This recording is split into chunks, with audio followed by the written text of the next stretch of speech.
Նելսոն Մանդելա, Հիսուս Քրիստոս, Պապ թագավոր, ում մասին է խոսքը, խոսքը Հայաստանի գործող վարչապետի մասին է և ինքը պարբերաբար մտնում է այս կերպարների մեջ և այդ անձնավորությունը որոշում է մեր երկրի ճակատագիրը, այսինքն երբեմն մեր երկրի ճակատագիրը որոշում է Նելսոն Մանդելան և ինքը հանդես է գալիս որպես խաղաղություն բերող անձնավորություն, մի դեպքում դա Հիսուս Քրիստոսն է, որը տառապում է այս աշխարհում, բայց ինքը եկել է որպես փրկիչ և իրեն չեն հասկանում, իրեն հալածում են, և Պապ թագավորը, որը ուզում էր Հայաստանը լինի ինքնիշխան երկիր, պայքարում էր եկեղեցու դեմ և եկեղեցին իրեն խանգարում են այդ գործում և Պապ թագավորին սպանեցին։ Եվ ինքը պարբերաբար ելույթ է ունենում և ասում է Պապ թագավորին այս անգամ չեն սպանելու։ Ինչի մասին է խոսքը։ Խոշորագույն հոգեբան Կարլ Յունգը ուներ իր հայտնի տեսությունը կոլեկտիվ անգիտակցի մասին։ Ինչի մասին է դա, որ մարդը իր գործողությունները պայմանավորվում է ոչ միայն իր մտքերով կամ իր կյանքի փորձով, այլ այն արխետիպերով, որը կա գրականության մեջ, մարդկության պատմության մեջ, առասպելներում, հեքիաթներում և այլն, մարդը այդ օրինակների վրա մեծանալով, այդ արխետիպերը կոլեկտիվ երբեմն գալիս են առաջի պլան և մարդ իրեն նույնականացնում է դրա հետ, ինչպես էր նկարագրում Յունգը։ Անհատի վարքը, վախերը, երազները և ձգտումները մասամբ պայմանավորված են ոչ միայն իր կենսագրությամբ, այլ նաև արխետիպային կառուցվածքով։ Անձի ներքին կոնֆլիկտները հաճախ կապված են արխետիպերի հետ։ Եվ հիմնական արխետիպերից են հերոսը, այսինքն ինքը իրեն նույնականացնում է որևէ մի հերոսի հետ և փորձում է գործել այդ հերոսի օրինակով և բնականաբար, եթե ինքը պայքարում է, ապա կա ինչ-որ մեկի դեմ է պայքարում, ինչ-որ երևույթի դեմ է պայքարում և այդտեղ մենք տեսնում ենք հակահերոսը, ըստ Յունգի ստվերը, որ միշտ հետապնդում է այդ անձին և այդ ստվերը երբեմն տարբեր կերպարներով է հանդես գալի, օրինակի համար գործող վարչապետը ԱԱԾ-ին հրահանգ էր տվել, որ քաղաքում սատանա կա և սատանային պետք է բռնել։ Շատերը դա համարեցին կատակ, որտեղ այլ կերպ ինչպես կարելի էր այդ հրահանգին վերաբերվել, սակայն հետևելով թե ԱԱԾ-ն պաշտոնական հայտարարությամբ ինչպես էր փորձում դա բացատրել, իսկ կատակ անելը դժվար էր ԱԱԾ-ի համար պաշտոնական հայտարարությամբ, մենք տեսնում ենք, որ սա իրոք հրահանգ է եղել և գուցե դա ինչ-որ նոպայի ազդեցության տակ է եղել։ Այսինքն հետապնդում կար, ինքը այդ հետապնդումն էր զգում։ Իսկ դա ինչ է նշանակում։ Դա նշանակում է, որ նաև փսիխոզի ինչ-որ տեսակ և փսիխոզի տեսակը բժշկության մեջ կոչվում է մեսիականությունը որպես փսիխոզ, այն նման ձևակերպում կա և այն սովորաբար օգտագործվում է այն դեպքերում, երբ մարդու մոտ առաջանում է մեսիական համոզմունք, թե ինքը հատուկ ընտրված է, փրկիչ է և ունի առաքելություն։ Այս արխետիպերը բոլորը մեսիա ունեցող կերպարներ են։ Ինչպես է դա արտահայտվում։ Արտահայտվում է այնպես, որ մարդ իրեն համարում է Աստծո ընտրյալ, նոր մարգարե, որը նոր խոսք է բերում և ինչ-որ փորձում է փոխակերպել աշխարհը, տվյալ դեպքում ազգը, մարդկությունը կամ ազգը փրկելու առաքելություն ունի։ Այսօր այս երեք հիմնական կերպարներից ես կխոսեմ Պապ թագավորի մասին, որքանով է այդ կերպարը համապատասխանում իրական պատմական դեմքին Պապ թագավորին, սակայն մինչև այդ կարճ անդրադառնանք Մանդելային և Հիսուս Քրիստոսին։ 19 թվականին այս գործող վարչապետը ՄԱԿ-ում ելույթ է ունենում և այդ ՄԱԿ-ում տեղի ունեցող միջոցառումը նվիրված էր Նելսոն Մանդելայի հիշատակին։ I was asked if I had a model of a leader who inspired me in my national strive for democracy and social justice, and my answer was yes, there is such a leader, and that leader is Nelson Mandela. Եվ ինքը իր ելույթը այսպես է անվանել. Մանդելայի խոսքերը ոգեշնչում էին սկսելու իմ սեփական քայլարշավը հանուն ազատության։ Եվ Facebook-ում ինքը Մանդելայի մասի մի փոքրիկ տեքստ է գրում, եւ եթե այս տեքստին ծանոթանում ենք, ապա ակնհայտ է, որ ինքը իր մասին է գրել եւ ինքը իրեն պատկերացնում է որպես Նելսոն Մանդելա եւ նկարագրելով Մանդելայի կյանքի ուղին, ինքը ներկայացնում է իր կյանքի ուղին, ինքը տանում է այդ համեմատությունը։ Ինչ է գրել Facebook-ում. նա ծնվեց որպես ցեղապետի կլանի անդամ, փախավ իր ցեղից եւ վերածվեց խաղաղ ցուցարարի։ Այստեղ մենք կարող ենք հիշել իր գիրքը Երկրի հակառակ կողմը, որը ամբողջովին այդ իր ցեղի հերքումն է ներկայացնում երբեմն հայհոյանքներով, ինքը ապստամբել է այդ ցեղի դեմ, ցեղի պատկերացումների դեմ։ Շարունակենք, դարձավ քաղբանտարկյալ, ապա ռազմականացված կառույցի հրամանատար։ Կարելի է հիշել 2008 թվականի դեպքերը, երբ որ ինքը կոչերով էր հանդես գալի, մեքենաները վառել, ղարաբաղցիների դեմ ատելություններ տարածում, այստեղ ինքը որպես հրամանատար է հանդես գալի։ 26 տարի անցկացրեց բանտում, այստեղ նույնպես իր ճակատագրից օրինակ է, ինքը բանտում մաքարել է իր այդ ապստամբ լինելու համար։ Հետո դարձավ իր երկրի առաջին սևամորթ նախագահը։ Այստեղ կարելի է հասկանալ, ինքը նկատի ունի, որ ժողովրդի ծոցից ելած անձնավորությունը դարձավ երկրի նախագահ։ Եվ ինչպես ավարտվեց այդ նախագահությունը։ Ինքը շարունակում է. հեռացավ իշխանությունից իր ետևից թողնելով միասնական եւ ժողովրդավարական երկիր, ընտրություններով իշխանության փոփոխության անխափան մեխանիզմ եւ սեփական ապագայի հավատացող ժողովուրդ, մարդ, որը փոխեց աշխարհը, Նելսոն Մանդելա։ Այդ Նելսոն Մանդելայի փոխարեն ինքը կարար գրել Նիկոլ Փաշինյան, այսինքն ինքը իրեն այդպես է պատկերացնում։ Մյուս կերպարը դա Հիսուս Քրիստոսի կերպարն է, որտեղ ինքը որով պարբերաբար ներկայանում է հանրությանն։ Որն է Հիսուս Քրիստոսի կերպարը։ Հիսուս Քրիստոսը դա փրկիչ է, որը եկել է փրկի մարդկությունը, տվյալ դեպքում հայ ժողովրդին։ Եվ այդ խավարի մեջ ապրող հայ ժողովուրդը չի հասկանում, որ եկել է փրկիչը, որը բերում է խաղաղություն, որը բերում է ազատություն, եւ այդ ժողովուրդը հալածում է այդ փրկիչին, եւ այդ փրկիչը պարբերաբար տառապանքների մեջ է գտնվում։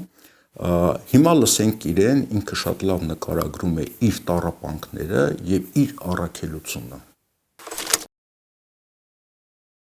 Հիսուս Քրիստոսը մարդացած Աստված է եւ ինձ համար իդեալ է։ Հիսուս Քրիստոսը իմ հարազատն է։ Հիսուս Քրիստոսը իմ ուսուցիչն է։ Հիսուս Քրիստոսը իմ Աստվածն է։ Հիսուս Քրիստոսը իմ ինքնությունն է։ Հիսուս Քրիստոսը իմ հոգին է։ Հիսուս Քրիստոսը իմ սիրտն է։ Հիսուս Քրիստոսը իմ միտքն է։ Ես ապրում եմ Հիսուս Քրիստոսով եւ ես հավատում եմ, որ Հիսուս Քրիստոսը ինձ առաջնորդում է, ես չգիտեմ ինչքանով եմ կարողանում առաջնորդվել,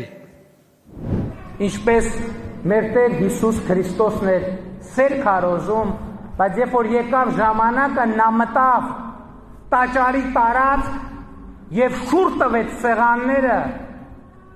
ասելով, որ այս տաճարը սրբության տաճարը դուք դարձրել եք առևտրի եւ դալալության միջավայր։ Նույնիսկ Հիսուս Քրիստոսը մտավ տաճար եւ շուռ տվեց այն սեղանները, որտեղ պղծվում էին սրբությունները։ Ինձ համար պակաս կարևոր չէ Հիսուս Քրիստոսի քաղաքական ընկալումը, որովհետեւ ինձ համար Հիսուս Քրիստոսը ոչ միայն Աստծո որդի է, այլև առաջնորդի իդեալական կերպար եւ իմ ընկալմամբ նաեւ երբևէ երկրագնդի վրա քայլած ամենամեծ հեղափոխականը։ Գանք մեր հիմնական արխետիպին, Պապ Թագավորին։ Պապ թագավորի կերպարով ինքը հանդես է եկել դեռևս 19 թվականին Թեհրանում հայ համայնքի հետ հանդիպման ժամանակ։ Այն ժամանակ ոչ եկեղեցու հետ կոնֆլիկտ գոյություն ուներ, ոչ Հայաստանը պատերազմում պարտվել էր, այդ ամենը դեռևս գոյություն չուներ, բայց ինքը արդեն իսկ մտածեր Պապ թագավորի կերպարի մեջ։ Վերջերս շատ են գրում եւ խոսում այն մասին, եւ ես ինքս էլ հիշատակում եմ շատ հաճախ Պապ թագավորին, եւ դա ամենևին էլ պատահական չէ, որովհետեւ ես մտածում եմ, թե որն է ժամանակը, երբ մեր պատմությունը ի վերջո ծռվեց եւ մեզ դրեց անընդհատ աղետների առաջ կանգնելու մի կրկնվող շրջապտույտի մեջ, ես մտածում եմ, որ դա հենց այդ ժամանակներն էին։ Մեր թվարկության 370-ական թվերը, երբ մենք իսկապես ունեինք հնարավորություն էապես փոխել Հայաստանի պետության եւ ժողովրդի ճակատագիրը եւ կարգավիճակը։ Եվ այդ ժամանակներից ինչ որ բան սխալ գնաց, որովհետեւ մենք բավարար չափով ընկալունակ չէինք տեղի ունեցող իրադարձությունների պատմական նշանակությանը,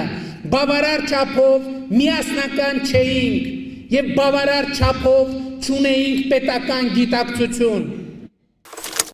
Գոյություն ունի Պապ թագավորի իրական կերպարը, որը ապրել է իր ժամանակի մեջ եւ իր քայլերը պայմանավորված են այդ ժամանակով եւ աշխարհաքաղաքական փոփոխություններով,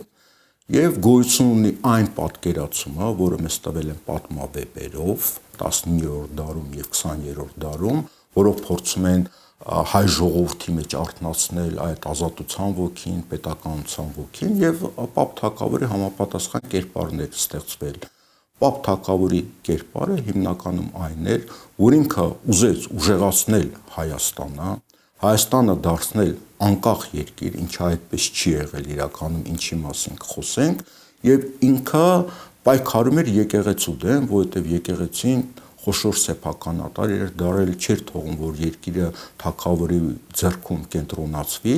եւ ըստ էության եկեղեցին նաեւ կատարում էր Բյուզանդիայի հրահանգները, ինչի համար մենք դեռ դրա մասին կխոսենք, եւ Պապ թագավորը դուրս է գալի պայքարի։ Այս գործող վարչապետը այդ կերպարի մեջ է մտել, ինչպես ասացի, դեռևս 19 թվականից, եւ ինքը պայքարում է եկեղեցու դեմ, որը կայսրության հրահանգներն է կատարում, եկեղեցում ԿԿԲ-ի լրտեսներ կան, ինչի մասին ինքը խոսում է, եւ ինքը փորձում է Հայաստանը դարձնել ինքնիշխան։ Հիմա լսենք ինքը ինչ է ասում։ Այն հարցը, որ այսօր լուծվում է Հայաստանի Հանրապետությունում, դուք չմտածեք, թե սա 6 տարվա հարց է կամ 30 տարվա հարց է։ Սա հազարամյա հարց է։ Սա այն խոսակցությունն է, ես 18 թվից պատահական չի, ես անդադ խոսում եմ Պապ թագավորի մասին։ Սա այն խոսակցությունն է, որ ընդհատվել է Պապ թագավորի սպանությամբ։ Պապ թագավորը այլևս չի սպանվելու։ Պապ թագավորը այլևս չի սպանվելու, եւ ես որպես Հայաստանի Հանրապետության վարչապետ երաշխավորում եմ սա, որ Պապ թագավորը չի սպանվելու, Հայաստանի պետությունը չի սպանվելու, ինչ վեղարել ուզում են բան անեն, հագնեն։ Քանի կիլոանոց, քանի ինչ մետաղից խաչ ուզում են դոշներից կախեն։ Պապ թագավորը չի սպանվելու։ 2026 թվականի հունիսի 8-ին մենք արթնանալու ենք մի Հայաստանում, որը շարունակում է, որի պատմությունը միանում է այն պատմությանը, որը ընդհատվել է 374 թվին Պապ թագավորի սպանությամբ։ Հայկական պատմական աղբյուրները ինչպես են ներկայացնում Պապ թագավորին։ Ու ամենաբացական ներկայացումը դա Փավստոս Բյուզանդինն է, որը ասում է, որ նա կամայական անձնավորություն էր,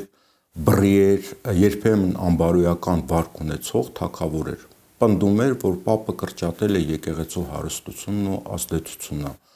Ամենածանր մեղադրանքներից մեկը այն էր, որ մեղադրում էր, որ թունավորել է Ներսես մեծ կաթողիկոսին։ Չնայած պատմական այլ աղբյուրները ցույց են տալի, որ Ներսես մեծը ինքը ունեցել է հիվանդություն, ծեր մարդ է եղել եւ ամենայն հավանականությամբ իր բնական մահով է մահացել, բայց քանի որ այդ կոնֆլիկտը կար եկեղեցու հետ, եկեղեցին շատ էր հզորացել, մեծ կալվածատեր էր դարել, եկեղեցական հիմնարկներ են ստեղծվել, հոգեվորականների թվաքանակներ մեծացել, որը բնականաբար բանակում չէին ծառայում, եկեղեցին այլ Փաստոս Բյուզանդի գրածով մեղադրում էր Պապ Թագավորին, որը փորձում էր նման ռեֆորմներ իրականացնել։ Սակայն դժվար է պատկերացնել, որ 17 տարեկան տղան իս 4 տարվա գահակալության ժամանակ կարողանար նման ռեֆորմներ իրականացնել շատ խորքային կերպով։ Մյուս նկարագրությունը Մովսես Խորենացունն է, որը ավելի զուսպ է իր խոսքերում։ Նա ասում է, որ Պապ Թագավորը փորձեց վերականգնել թագավորական իշխանության ուժը, կենտրոնացնել երկիրը, նվազեցնել եկեղեցու քաղաքական ազդեցությունը եւ վերակազմավորեց բանակը, այսինքն ռազմական ռեֆորմներ սկսվեցին։ Հիմա գանք բուն խնդրին, ընդհանրապես, որպեսզի մենք լավ հասկանանք Հայաստանի պատմությունը, շատ կարևոր է, որ մենք ուսումնասիրենք Բյուզանդիայի պատմությունը, Պարսկաստանի պատմությունը եւ հասկանանք, թե այդ երկու կայսրությունները, որոնք միմյանց հետ պայքարում են եւ պայքարի հիմնական թատերաբեմը Հայաստանն էր, մյուսը Միջագետքն էր, ինչով էր պայմանավորված Հայաստանում տեղի ունեցող անցքերը այդ պայքարի տրամաբանության մեջ։ Մինչ այդ գանք կոչումների ռանգին։ Արդյոք Պապ Թագավորը թագավոր էր։ Իրականությունը այլ էր, որտեղ եթե Հայաստանը մտնում էր բյուզանդական տիրապետության տակ, այնտեղ կային հստակ կոչումների ռանգեր, կար կայսր եւ իրեն ենթարկվող որոշակի սահմանափակ սուվերենությամբ տիրակալներ։ Հայաստանի տիրակալը կոչվում էր Rex Armenia, այսինքն Հայաստանի թագավոր, որը ունի կախվածություն Հռոմից, Հռոմի կայսրից, եւ հռոմեական համակարգը հետեւյալն էր, ուրեմն կային դաշնակից ցեղեր կամ պետական միավորումներ, որոնք կոչվում են ֆեոդարացի, այսինքն ֆեոդոս բառից, որը պայմանագիր է նշանակում, այսինքն պայմանագրային հարաբերություններ էին։ Նրանք պահպանում են որոշակի ներքին ինքնավարություն, փոխարենը պարտավորվում են ռազմական օգնություն տրամադրել ռազմական գործողությունների ժամանակ։ Երբ որ Պարսկաստանի եւ Հռոմի միջև տիրում էր խաղաղություն, այսինքն պայմանագրային հարաբերություններ են գործում, ապա Հայաստանի տարածքը մնում էր խաղաղության մեջ։ Դրա լավագույն օրինակը Տրդատ առաջին թագավորն էր։ Ուրեմն Տրդատ առաջինը, լինելով Պարսկաստանի շահանշահի եղբայրը, լինելով շահ, այսինքն Հայաստան տիրակալը կոչվում էր շահ, որը ենթարկում էր շահանշահին։ Լինելով եղբայրը գնաց Հռոմ երկարատև պատերազմներից հետո եւ Ներոնից ստացավ գահ, այսինքն ինքը դե յուրե ենթարկում էր Հռոմին, դե ֆակտո Պարսկաստանի շահի եղբայրն էր, ինքը նույնպես շահ էր, Պարսկաստանում շահանշահ էր, այսինքն երկու համակարգի մեջ տեղավորվել է շահ, որը ենթարկում է շահանշահին, եւ Rex Armenia, որը ենթարկվում է կայսրին։ Երբ որ Հռոմի եւ Պարսկաստանի միջև պատերազմական գործողություններ են սկսվում, ապա առաջանում էր Հայաստանի խնդիրը, Հայաստանը դառնում էր պատերազմի թատերաբեմ։ Գանք Պապ Թագավորի ժամանակաշրջանին, Հայաստանի շահերը կամ ռեքսերը հռոմեական տիրապետության տակ էին գտնվում եւ Հայաստանի թագավորները նշանակվում են Հռոմից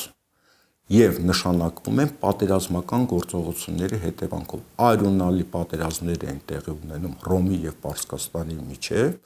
եւ Պապ թագավորը եւ մյուս թագավորները Հռոմը լեգիոնների միջոցով բերում էր կարգում էր թագավոր։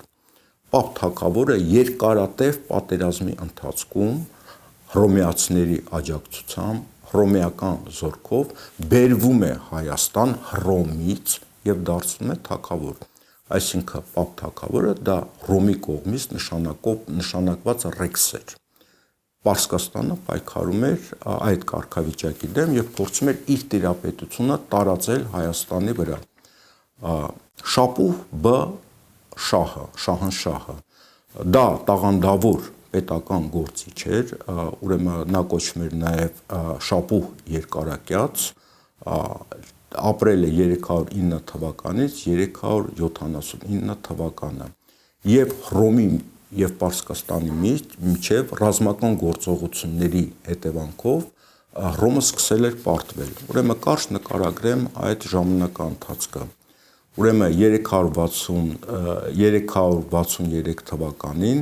ուրեմն Հուլիանոս ուրացողը, Հռոմի կայսրը հարձակվում է Պարսկաստանի վրա,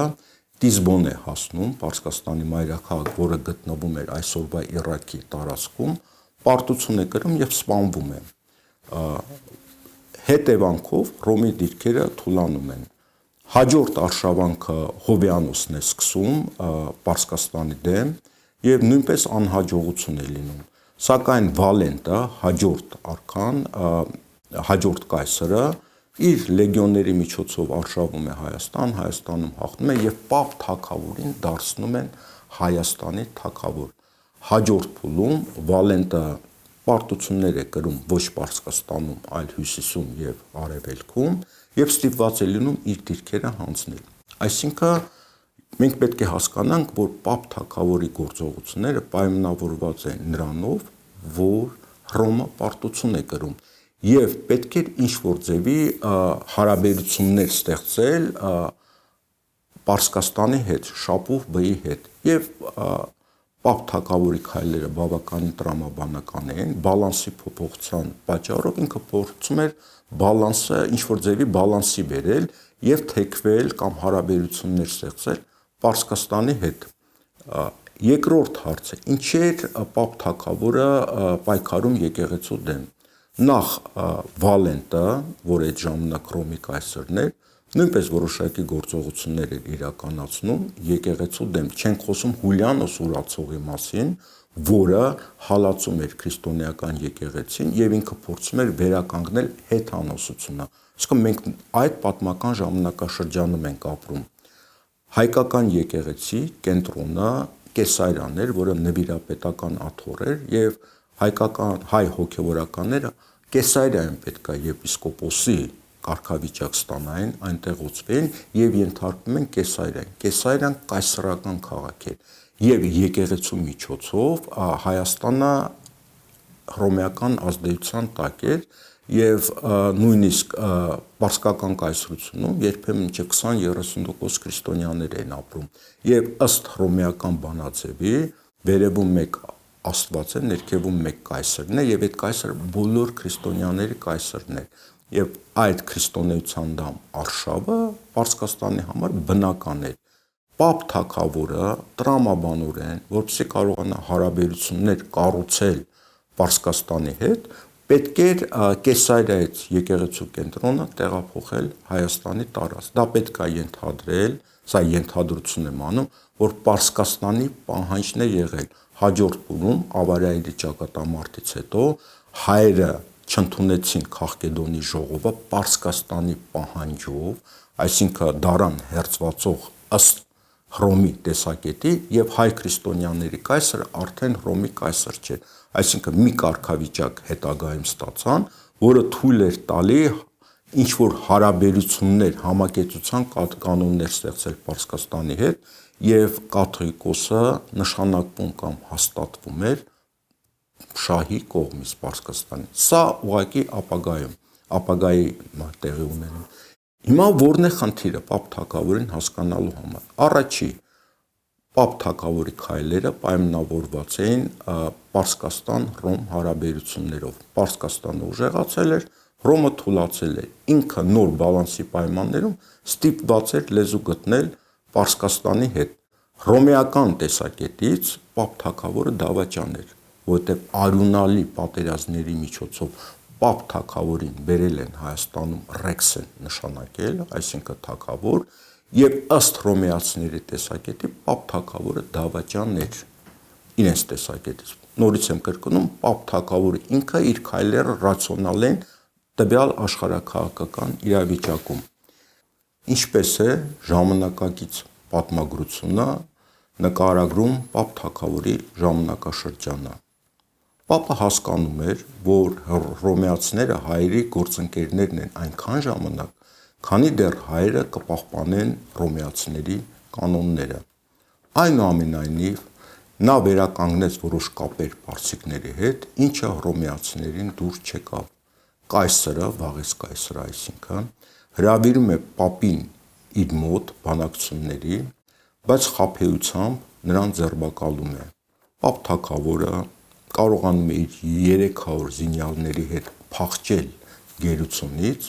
վերադառնալ Հայաստան, սակայն Հայաստանը Հռոմի տիրապետության տակ էր եւ այնտեղ հռոմեական լեգիոններն էին կանգնած եւ Տրայան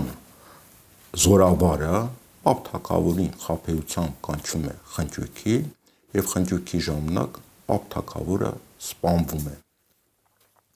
Այսօրվա Հայաստանը ըստ էության նմանատիպ իրավիճակում է հայտնվել, այսինքն կան հզոր երկրներ, որոնք միմյանց հետ մրցակցում են եւ Հայաստանի տարածքը դարձել է հենց այդ մրցակցության կենտրոնում։ Եվ հիմա հիմնական զարգացումները գնում են այսպես կոչված դրիպի ճանապարհի շուրջ, Տրամպի ճանապարհի շուրջ, որը անցնելու է մեղրիով։ Իրանից ակնհայտորեն հայտարարում են պետական մակարդակով, որ այդ ճանապարհը վտանգում է իրենց ազգային շահերին եւ վտանգ է ներկայացնում։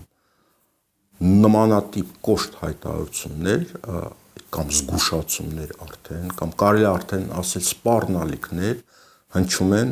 Ռուսաստանից։ Հայաստանի տարածքը կարա դառնա խաղաղության տարածք, եթե դա լինի հզոր երկրների միջև պայմանագրային հարաբերություններ, ինչպես եղավ Տրդատ առաջինի ժամանակ, եւ Հայաստանում երկարատև խաղաղություն տիրեց եւ Հայաստանը կարողացավ հզորանալ, արշակունների դինաստիան կարողացավ կայանալ, կամ Հայաստանը դառնում է հակամարտությունների տարածք եւ շահերը չեն համադրվում, ապա այդ դեպքում Հայաստանի ճակատագիրը հարցականի տակ է դրվում եւ Հայաստանում այս գործող վարչապետը, որը մտել է Պապ թագավորի արխետիպի մեջ, ըստ էության վարում է նույն քաղաքականությունը, որը կարող է բերել նույն տրամաբանական հետևանքներին։